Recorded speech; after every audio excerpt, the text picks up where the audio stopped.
Welcome everybody to another episode of What's NXT for December 26, 2018. I am of course the Rated R reviewer Stephen Osborne, joined as always by the General Jerry Slaughter. Good evening, wrestling fans. And tonight is the post-Christmas edition of NXT, and we get 3 matches, which normally I would complain about. For me, a perfect NXT, an hour-long show is 4 matches, yes. 5 is good if you've got 2 squash matches, but 15 minutes per segment, give or take a few for a promo here and a video package there. But otherwise, this was a 49-minute episode, so there probably was room for a 4th segment. But we got the fatal 4-way for the women's #1 contendership for the women's championship. Mm-hmm. And then we got the main event for the tag team titles. We got the Heavy Machinery versus the Undisputed Era. Yep. In Kyle O'Reilly and Roderick Strong. And spoiler alert, we actually got Kyle O'Reilly and Roderick Strong alone. Yes, that was actually like that's what made the match to me a little more different than what we normally see out of the Undisputed Era, for one. And 2, it kind of added a whole other dynamic to the match. So, but we'll get back into that here in a little bit. We start off the show with the Fatal 4-Way. Not really any promos. I think they built this up a little bit with a video package, but otherwise straight into the Fatal 4-Way. Just a quick video package in the intro, just announcing which matches we're going to see tonight. Yeah. Which kind of threw me, because usually WWE has like the best of, which I guess we'll get next week. We usually get the best of episode while everybody's off on holiday, but then since these are recorded maybe 2 weeks in advance. Well, in this case, and there's an announcement later, next week there will be matches, but there will also be sort of recap, but we'll get into that. Yeah. Up first we have Io Shirai come out, we have Lacey Evans come out, we have Mia Yim come out, who you graciously reminded me, Mia Yim, not Kim. And I joke back at him. I'm like, yeah, Yim. Gail Yim. So, these 3 ladies versus the undefeated Bianca Belair. Winner receives a chance at Shayna Baszler and the NXT Women's Championship. And this was not only a great match, but for me personally, and I'm sure for you, because we are both very big Lacey Evans fans. Yeah, absolutely. This match was pretty stocked full of Lacey Evans spots. Like, they made her look really good, obviously on her way out of NXT, heading up toward the main roster. I gotta wonder, though, if they knew that was going to happen before they even taped this match. Because Lacey Evans looked really good. She dominated is what she did. And that's basically all the notes that I would give for the first half of the match are to Lacey Evans. She starts off classic heel style, steps out onto the apron, and just lets the other 3 girls continue.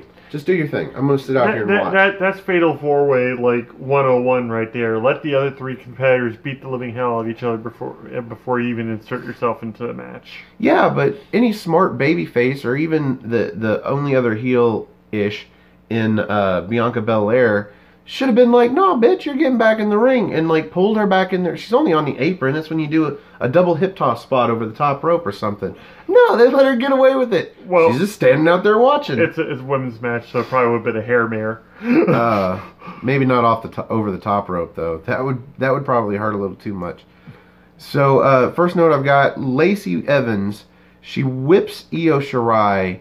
Like she's gonna whip her off the ropes, but Io has other plans. She does a suicide dive to the outside onto Bianca Belair, which looks bad enough for Bianca Belair, but the way she landed, yeah, Io Shirai somehow twists after she gets caught, so that like her lower back hits the ramp, but so does the side of her face. Yeah, that's how twisted she is, and it looks brutal as hell. By all accounts, she should have come back up from that looking all sorts of jacked up, but she didn't. So Mia Yim has to come over there and help her up. Yeah. And I guess just to go over and check on her, and no kidding, go check on her, because that looked bad. That looked like she was going to come up. I can't remember who it was that did the spot that ended up with the cuts on her face. I think it was her.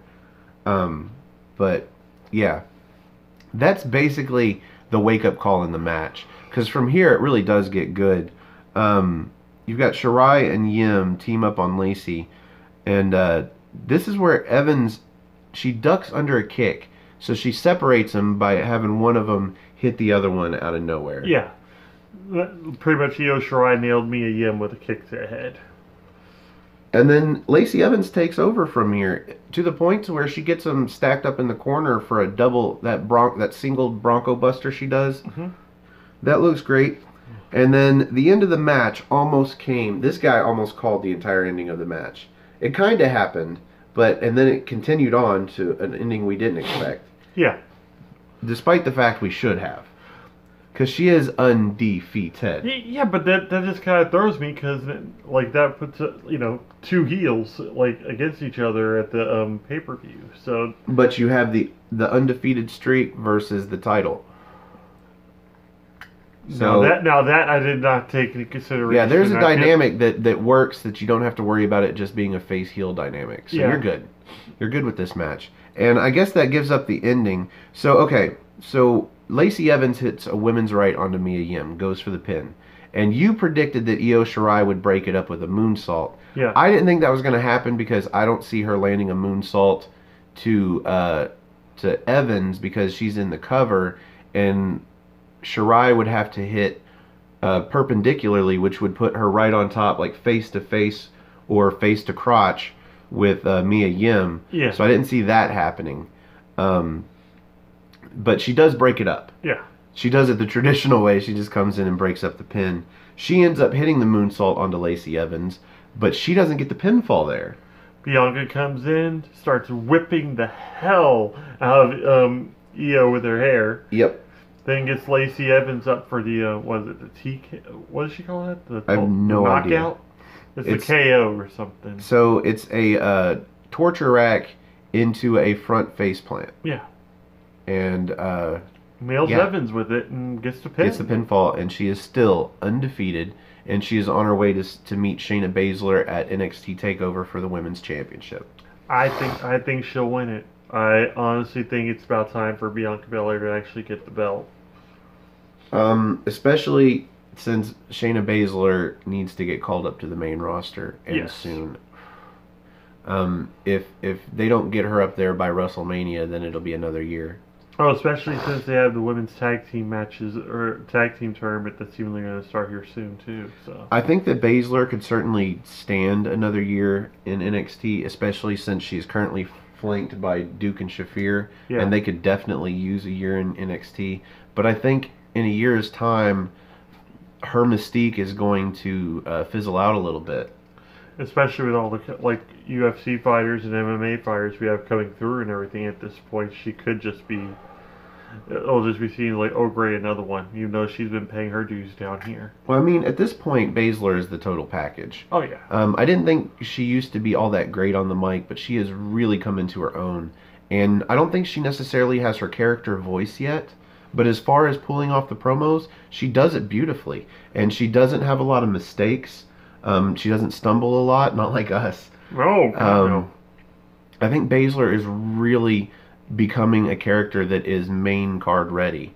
I'd hate to lose her from NXT, but I certainly wouldn't blame them from wanting her to put her on the main roster in time for WrestleMania. You think Duke and Shafir will go up with her too, or do you think they'll stay down there for more seasoning?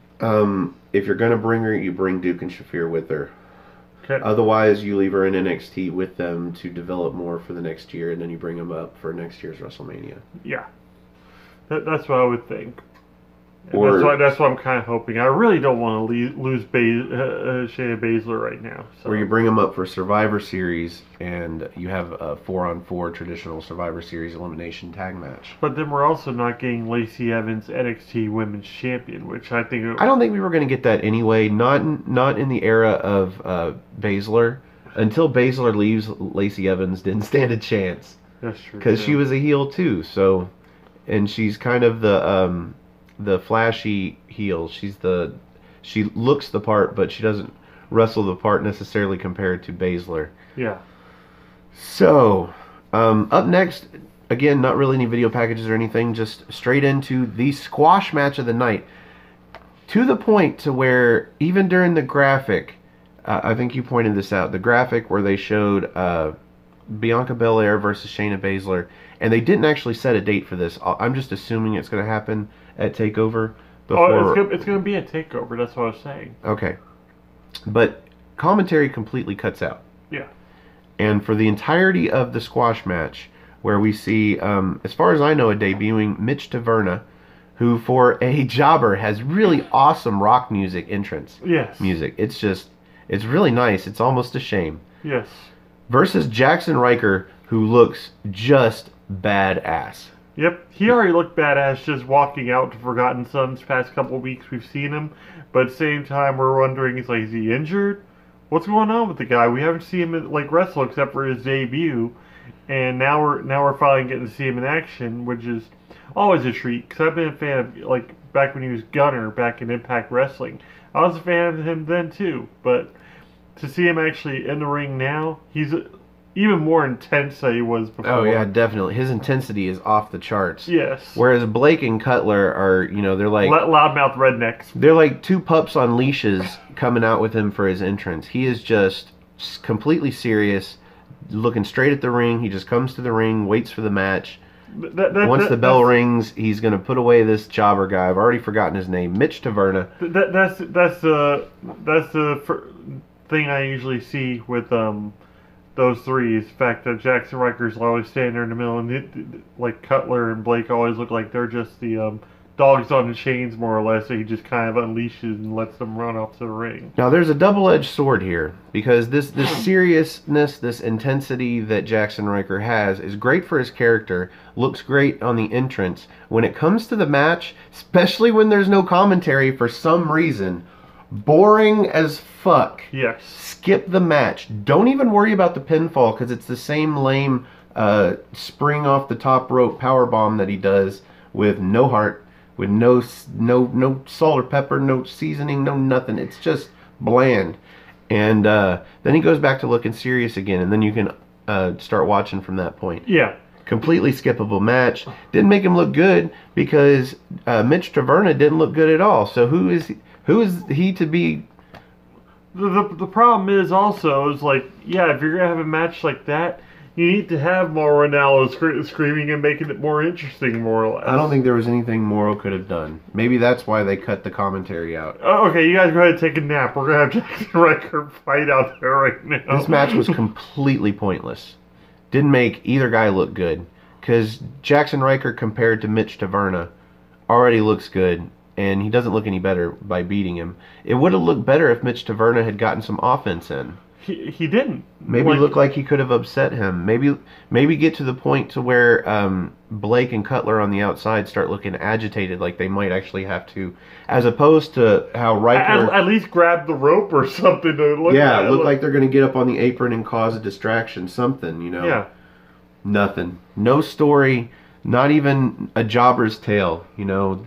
He had an entrance and a really cool theme song, but nothing in the ring.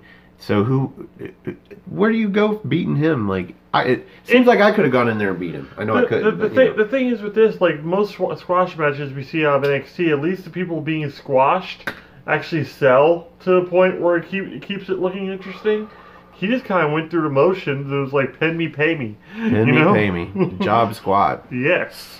So that was that, and then they left. And we got a video package for Velveteen Dream that was 30,000 times better than the previous match. That actually kind of made up for it. No, it didn't. It was a completely separate... I know. I'm just trying to help out the show. It brought me back into the show, especially at the end of the video package when Velveteen, I think he snaps his fingers. He says, "Dream on."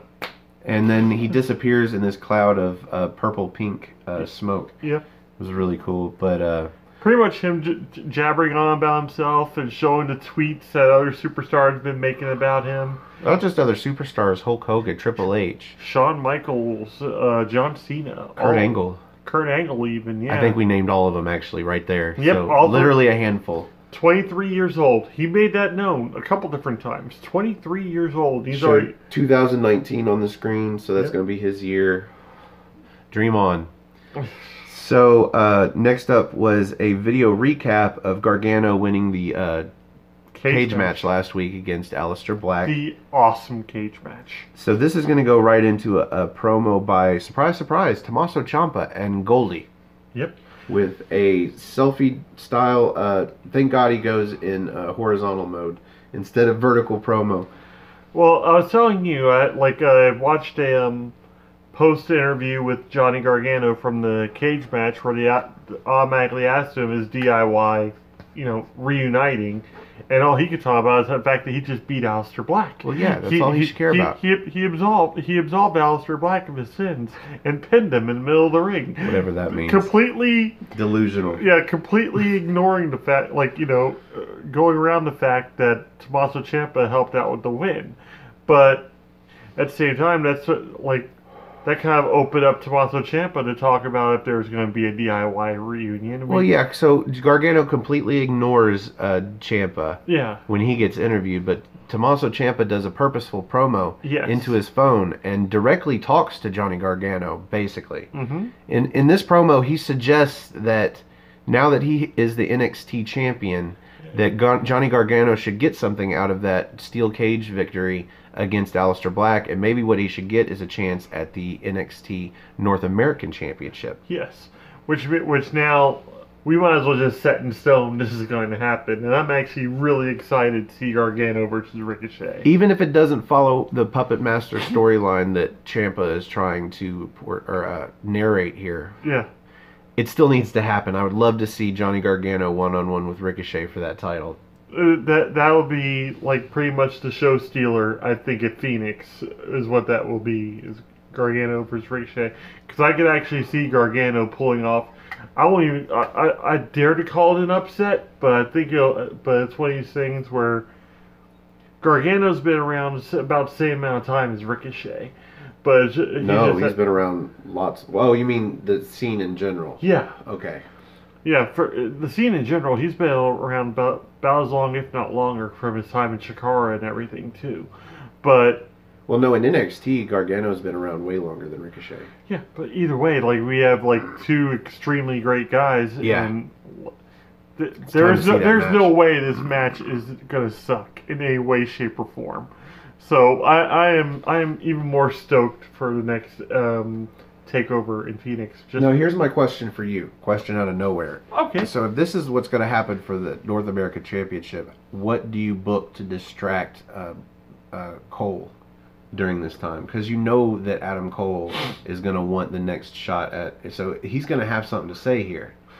I think he's actually taking his eyes off off of that belt. I think if anything, he's more focused on just hanging out with the Undisputed Era. He hasn't really said anything about chasing any gold since the takeover event. So if I'm to take Undisputed Era seriously right now, he needs to be saying something about some gold. Yeah, he's not part of the tag team champions. They need to have all of the belts at this point. No, they don't need all of them, but he needs to be in the scene for at least one of them. Yeah. He's the leader, and we're supposed to take them seriously as a group. But I'm saying he doesn't. They don't need to have all the belts, but it needs to have that feeling like they should have all the belts. They need to have that Four Horsemen type vibe. If they can finally portray that, because I don't see them like they should have all the belts right now. Like they all seem mid card right now. They're looking more like NWO Red and Black than they are the Four Horsemen. Well, back then, when I was a teenager, the Red and Black, they all looked like main eventers. But you never really saw many of them holding belts either. True, but it was basically half of the main eventers from the NWO fractioning off into their own group. Yeah. But even still, they were all main eventers. So next week, we are going to get what we alluded to earlier. It's not necessarily a best of, but it's a year-end award, so it kind of is. It's kind of like their version of the Slammies. It looks so like. I don't know if it's going to be a video repackage. I did not watch the one from last year. But we do know that we are going to get a match, because we're going to get rematch. Matt Riddle versus Cassius Ohno. The rematch to the what was it, a 7-second match that we got to take 7-second knockout. Mm-hmm. So I'm thinking this one will actually go at least 10 minutes. Could be. So this precedes the main event. Yes. And we are on to the main event. It is for the tag team championships. We've got heavyweight Heavy machinery. Finally got it right. Yes. You guys don't know this, but we restarted the video because I couldn't think of their name for the life of me. You kept on saying War Machine. Yeah. So their names were too close on coming in. I think that's the reason why they're getting called up, is the fact that too many people are getting Separate Heavy Machinery and War Machine. Then you can bring back the War Raiders as War Machine, and there's no Heavy Machinery around to confuse them with. But we have Heavy Machinery against the Undisputed Era, and like we said, Kyle O'Reilly and Roderick Strong come out here alone. Yes, and that completely changed the dynamic of the match for me, because I'm automatically thinking they're going to run out at the end and distract or cause a disqualification, because this is just a regular tag match.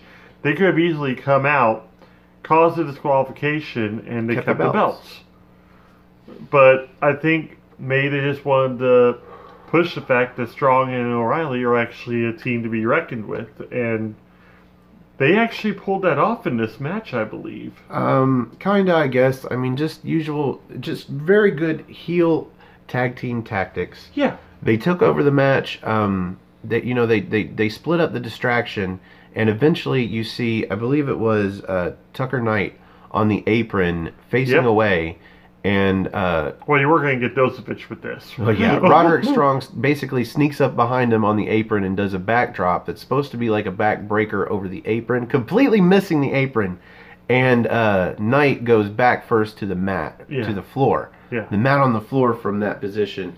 Don't think he was supposed to take the bump there. I think he was actually supposed to hit the apron and looked like he clipped his shoulder just enough, but same time, it was all just floor. This works, though, because I believe this is the spot where the bad guys were supposed to take over the match and start working over Tucker Knight, get him ready for the hot tag. Completely kept them isolated for a good 5-6 minutes there. Well, what I liked was toward the end of this isolation where O'Reilly's got this leg lock. Strong's got this leg lock applied to Knight.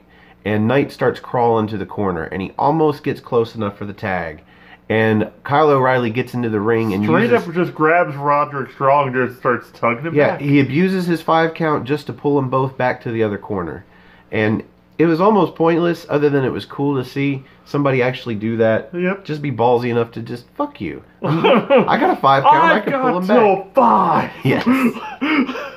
But pretty much as soon as he drops him back in the other corner, that's where the leg hold's released.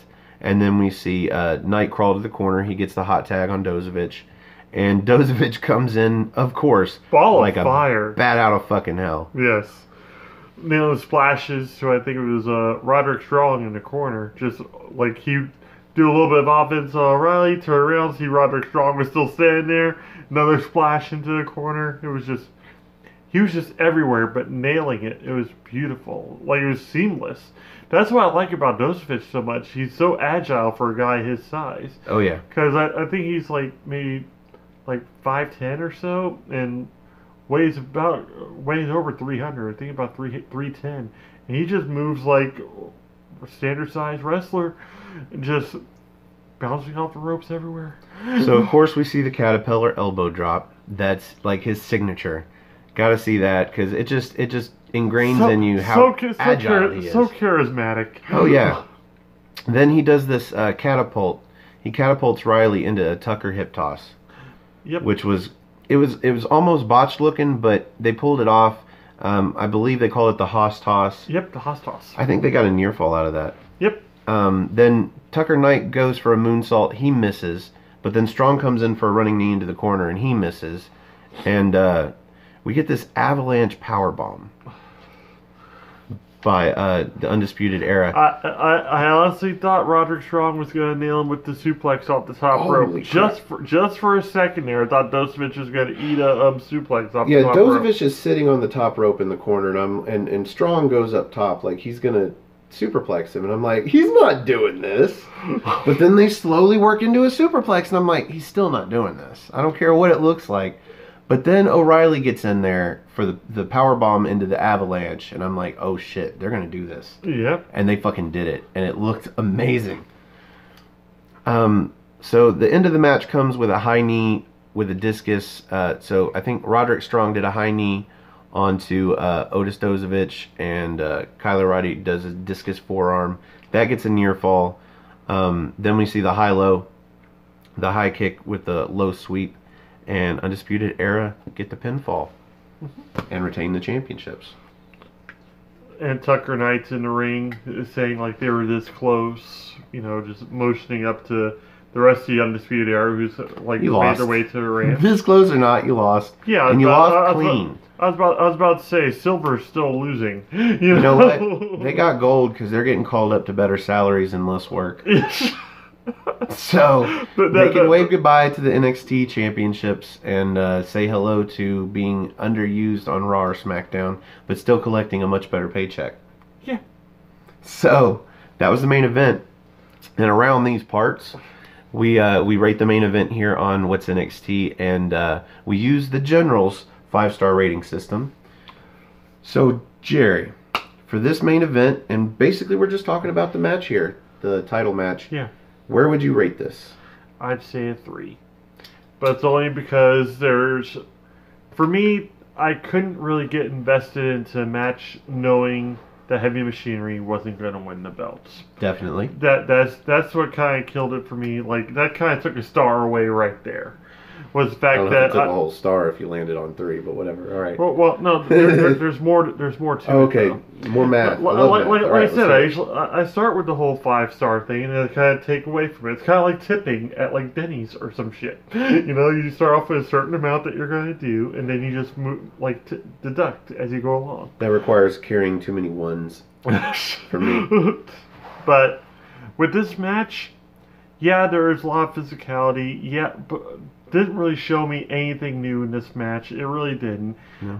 The Heavy Machinery, yeah. Well, that finishing move, and I can't remember what they called it, the Haas Toss, yeah. The Haas Toss. That was new. I hadn't seen that before. Well, the thing is with that is, like, even then, they didn't really land it as well as they could have, True. I don't think. And it wasn't a fall, so. Because it looked like it was supposed to be a catapult, not even a hip toss. It looked like it was supposed to be almost like a black hole slam, almost like a spinning like side slam, but it just didn't, or just a Randy Orton style power slam. Yeah, it just didn't look right to me. Like it was a great setup, and I could see what they were going with, but at the same time, it wasn't really enough to still pull me into the match. Because let's hope they perfect it for the main roster. And even then, what really got to me is the fact that Roderick Strong and Kyle O'Reilly are such great talents, and I automatically pegged them as going to be needing help from Adam Cole and Bobby Fish to keep the belts. That's true.